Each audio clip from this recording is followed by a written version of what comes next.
Spirit Airlines needs no introduction. Their reputation for low base fares, lack of legroom, egregious fees, and rather animated passengers and staff precede them. Of my entire friend group, I could only find one person who was okay with flying with them. I've covered flying Spirit in the back before, but Spirit arguably has a sleeper hit on their hands, their big front seats. Is this secret first class worth taking? And how does it compare with a mainline airline's first class? Let's find out on this trip from Chicago to New Orleans. Unlike first class on a mainline airline, Spirit's big front seats are booked as part of the booking process and not a separate fare class. I paid $68 for a base ticket fare. After optionally paying for bags, you're presented with seat selection. In my case, the price to select a big front seat was $63, roughly doubling the price of the ticket. But to select any seat cost between $15 and $18, exit row seats $23, so the difference over just a normal seat was $48. True, that's not nothing, but the price of a big front seat on Spirit with no bags costs less than a regular seat on American.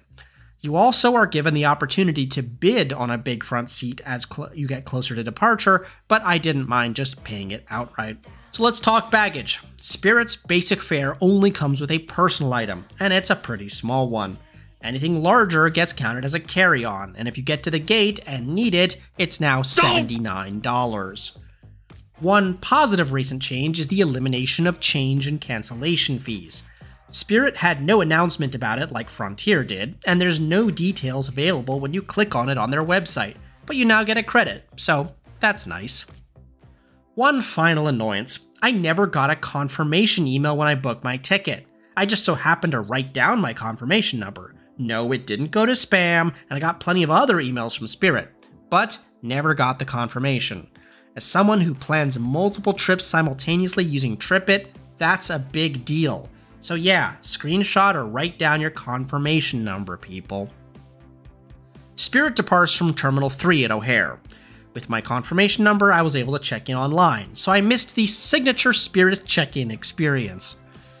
The gates are interspersed with American gates, which is rather fitting, as I'd argue the two airlines offer a rather similar experience, with American doing its best to emulate Spirit. Many of the Spirit flights were late, and I got an email notification 3 hours prior to the flight of a delay.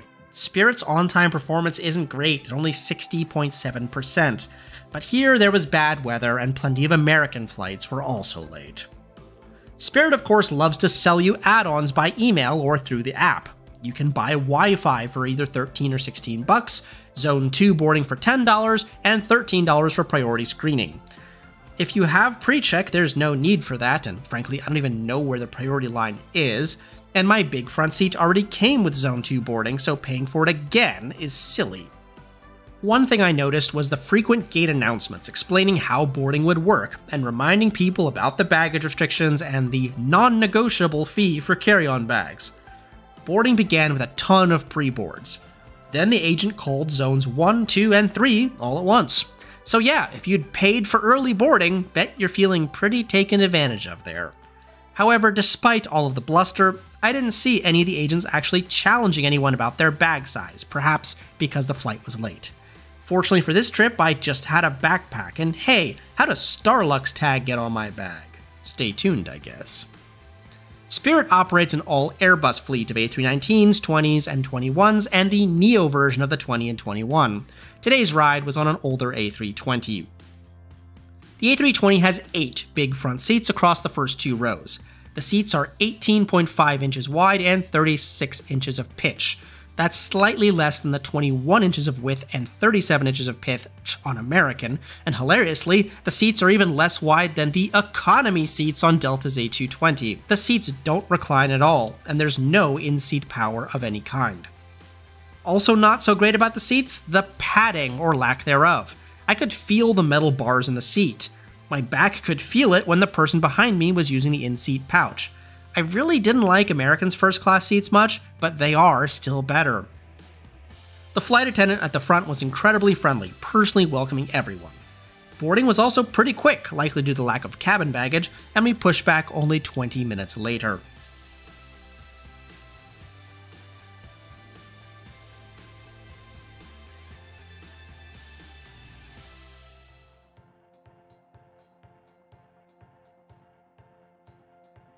Flying time to New Orleans was 2 hours and 29 minutes due to rerouting around storms at 36,000 feet.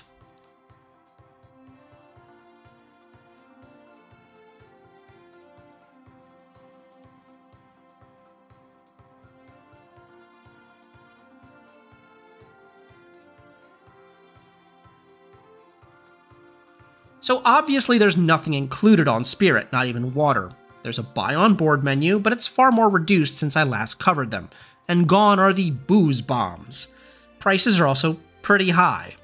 Wi-Fi comes in 2 tiers for either browsing or streaming, and the price varies by flight.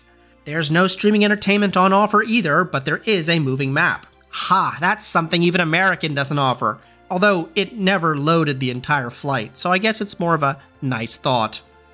Because there's no divider between the sections of the plane, the whole plane can use the lavatory at the front, so for much of the flight there was a queue in the aisle.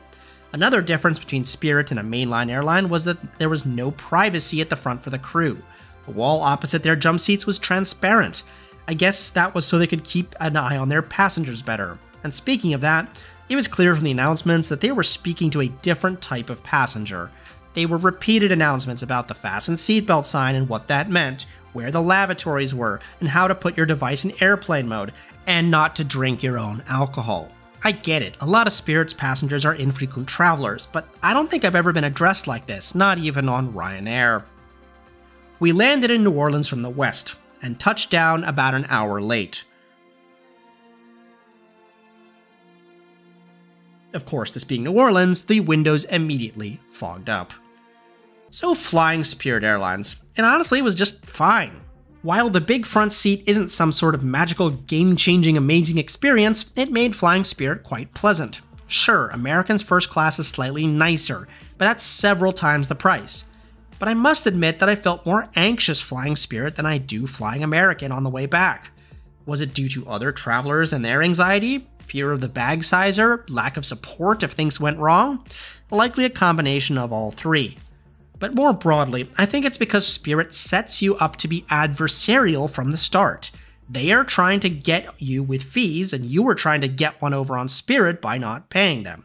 In fact, I think another YouTuber summed it up perfectly. Framing is everything. If you pay extra for every aspect of an experience across many steps of booking, you feel taken advantage of every time it happens. It makes your relationship with the company feel antagonistic, as if they're trying to get away with doing as little for you as possible. And that is why everyone thinks Spirit Airlines is the scammy, trashy airline, and they feel negatively about flying on it. So sure, I had a perfectly pleasant flight on Spirit.